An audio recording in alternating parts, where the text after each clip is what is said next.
মেহেরপুরে সীমান্তবর্তী গ্রামের বাড়িবাঁকা সীমান্ত মাধ্যমিক বালিকা বিদ্যালয়ের মাঠ প্রাঙ্গণে বিলুপ্তপ্রায় গ্রাম বাংলার ঐতিহ্যবাহী সব সামগ্রী নিয়ে আয়োজন করা হয় তারুণ্য মেলা, যেখানে বিভিন্ন স্টলে থরে থরে সাজানো রয়েছে এসব সামগ্রী।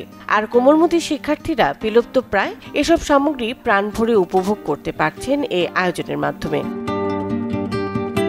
ইলেকট্রা রেফ্রিজারেটর, খাবার তাজা তো জীবন তাজা। ইলেকট্রা ফ্রিজের রাজা। হারিকেন, লণ্ঠন, মাটির হাড়ি, হামিনদিস্তা, বেরি জাতা, শিকে, ঢাকি, নকশি কাঁথা সহ দেশ শতাধিক সামগ্রীর সাথে কোনো পরিচয় ছিল না শিক্ষার্থীদের। শিক্ষকদের পরামর্শে দাদা দাদি, নানা নানি ও মায়েদের সহায়তায় এসব সামগ্রী সংগ্রহ করে এনেছেন তারুণ্যের মেলায়। দাদা দাদিরা আছে, তাদের সঙ্গে জেনেছি যে কোনটা কোনটা ঐতিহ্যবাহী জিনিস হারিয়ে গেছে, বিলুপ্ত হয়ে গেছে, সেগুলা কি আপনি নামগুলো বলতে পারবেন? তারা বলেছে এবং কি তাদের সঙ্গে জিজ্ঞেস করেছি যে এগুলো কোথায় কোথায় বা কাদের বাসায় পাওয়া যাবে। তারা আমাদের ইনস্ট্রাকশন দিয়েছে, সেই অনুযায়ী আমরা কাজ করেছি। তাদের বাসায় গিয়েছি, সেগুলো কালেক্ট করেছি।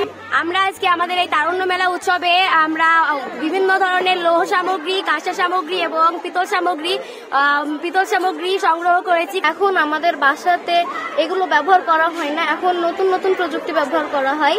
এগুলো আমি হারিকেনটা দেখে খুবই অবাক হয়েছি, কারণ হারিকেনটা দিয়ে মানুষ কিভাবে পড়ালেখা করবে। শুধু কাঁসা বা পিতলের বিলুপ্তপ্রায় হাঁড়ি পাতিলই নয়, আয়োজন করা হয়েছিল ঐতিহ্যবাহী গ্রাম বাংলার হারিয়ে যাওয়া খাবারেরও। ছিল নানা প্রকারের ভর্তা, লাল আটা ও কলাই রুটি আর নানা ধরনের পিঠা। ঐতিহ্যবাহী এসব খাবার ও সামগ্রীর সাথে পরিচিত হতে পেরে খুশি শিক্ষার্থী ও দর্শনার্থীরা। আজকে আমাদের বিদ্যালয়ে তারুণ্য উৎসব ছিল, সেখানে এসে আমার অনেক ভালো লাগছে। সেখানে অনেক ঐতিহ্যবাহী জিনিস দেখতে পেয়েছি, যেগুলো আমার মনে আকর্ষণ করেছে। কাঁসা, পিতল এবং বেতের অনেক জিনিস দেখেছি। এগুলো আগে অনেক প্রচলিত ছিল এবং এখন আস্তে আস্তে এগুলো বিলুপ্ত হয়ে যাচ্ছে। বর্তমান যে বাংলাদেশ স্থাপন হয়েছে, যে নতুন বাংলাদেশ, এই নতুন বাংলাদেশকে যেন আমরা আমাদের ঐতিহ্যকে ভুলে না যাই, সেটাকে যেন স্মরণ রাখি, এজন্য আজকের এই আয়োজন আমি মনে করি এটা একটা খুব দারুণ ব্যাপার। আমাদের বাঙালি সমাজের যে যাপিত জীবনে, দৈনন্দিন জীবনে যে সমস্ত উপাদানগুলো আমাদের ব্যবহার্যের মধ্যে ছিল, সেইগুলা এই মেলার অনুষঙ্গ হিসাবে বিভিন্ন স্টলে সেগুলাকে ইনস্টল করা হয়েছে।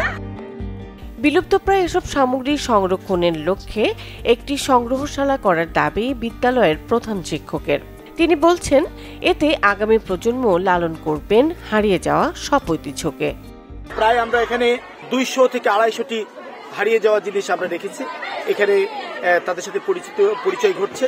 এর মধ্য দিয়ে তারা দেশপ্রেমিক হয়ে উঠবে এবং ঐতিহ্য সংলগ্ন হয়ে উঠবে। শিক্ষার্থীরা বিলুপ্তপ্রায় এসব সামগ্রীর সাথে পরিচিত হতে পেরে বিস্ময় ভরা চোখে নতুন করে আবিষ্কার করছেন প্রিয় দেশকে। Desk report, channel 24।